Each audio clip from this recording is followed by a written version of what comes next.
Hello everyone, welcome to what I am now calling Creative Quick Builds, and this is episode 2. This episode I'd like to build a town hall in this funky plains biome, and as you may notice this is in the same world as episode 1. There's the tower I built over there. If you want to see me build it, go watch episode 1. I really enjoyed making it and I think you'll enjoy watching it.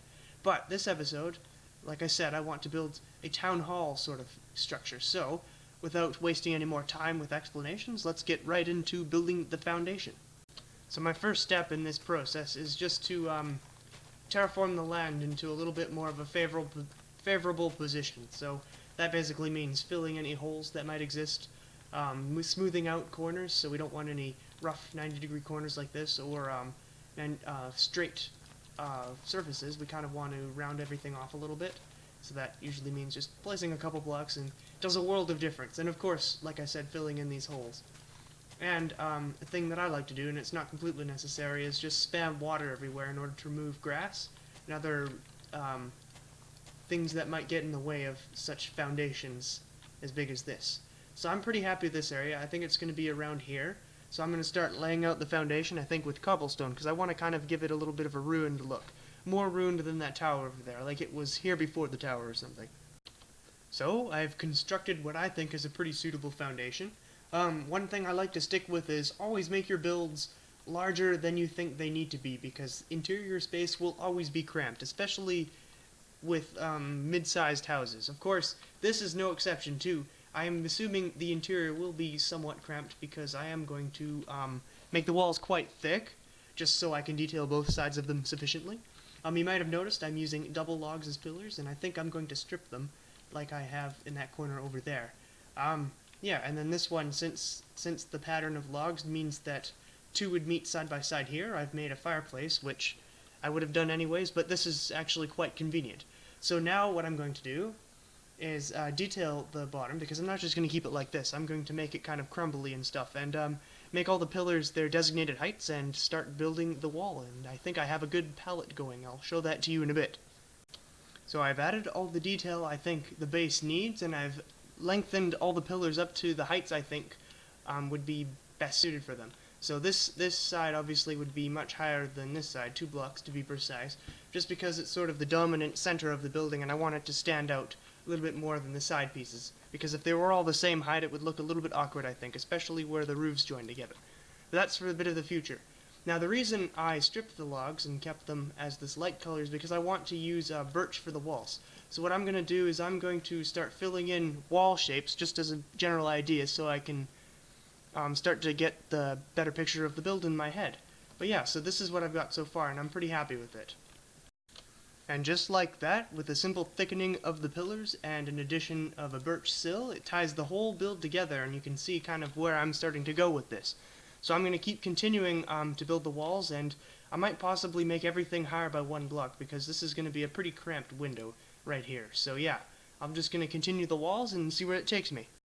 Well, now that the walls are in, I'm feeling more confident about this build than ever, and that usually is the case once I get to this stage, and I'm pretty sure this is with most people, so I'm not out of the ordinary there, at least.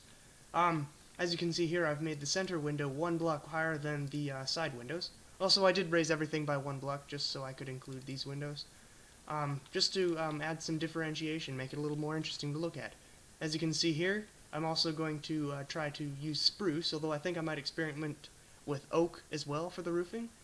So I'm going to get to that, and I'll come back once I've got some of the roof complete.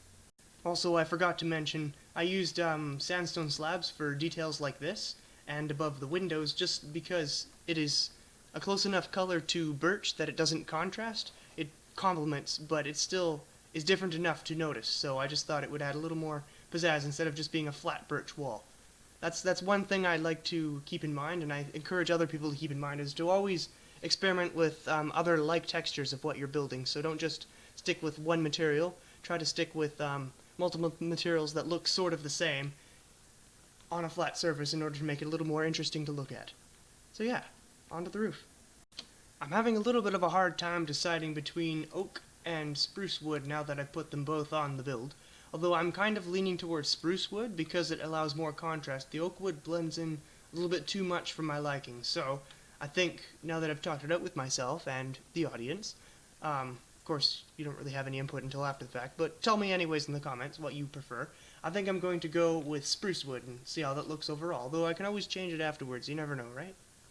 So here it is. I've created a roof for the thing using the spruce, like I said, and immediately you can see one big glaring problem is this whole thing is just a blank wall, essentially.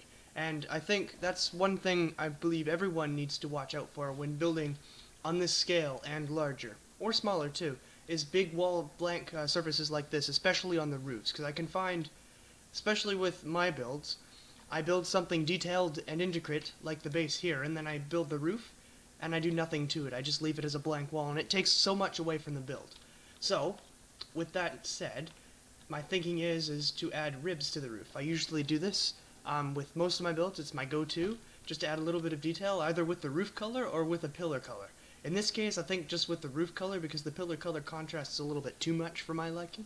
So I'm going to do that all over the roof. And after that, I'm going to do something with this part, because as you can see, it's the only part I have left unfilled, but that's for a special reason, and that's for the continuity of the roof line, because obviously we can't have that end right in the middle. That would look extremely awkward. So I'm going to add the ribs and come back and tell you what my plan is with this. And with that simple modification, I think the roof's appearance has gotten quite a bit better. As you can see, I've used oak wood, the full bark variant, instead of spruce planks, because it adds a little bit of contrast, there's a little bit of differentiation, but the color is close enough that it doesn't stand out horribly. So yeah, I'm pretty happy with that, and now I want to move on to the back, which I haven't done the ribs on yet, but I want to move on to this thing here, which will be unique. It's its own side of the build. The other sides of the build are mostly just replications of each other, but this is going to be sort of a one-off, so I'm going to spend a little more time on it. So yeah, I'll get to that, and I'll come back once I've got this settled. So the first step of this process was installing a chimney. I'm still working on it, but I think I've got pretty much the final design. I'm kind of debating whether or not to size that down, but that of course would mean removing the campfires. Anyways, I'll come back once I've finished this segment. Well, I've finished this section, and I've finished the rest of the build, and I'm super happy with it. There are a couple things I want to go over with my particular choices in it, such as the double stairs here, which basically just adds a bit of a foundation to the roof.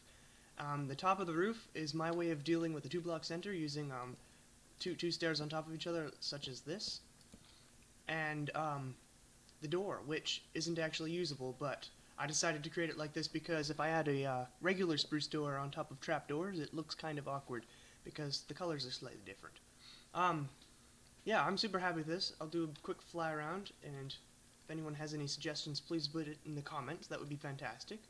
But I think the main thing to take away from something like this is that larger builds like this don't need to be as intimidating as you might think, as long as you put everything into steps, like I did.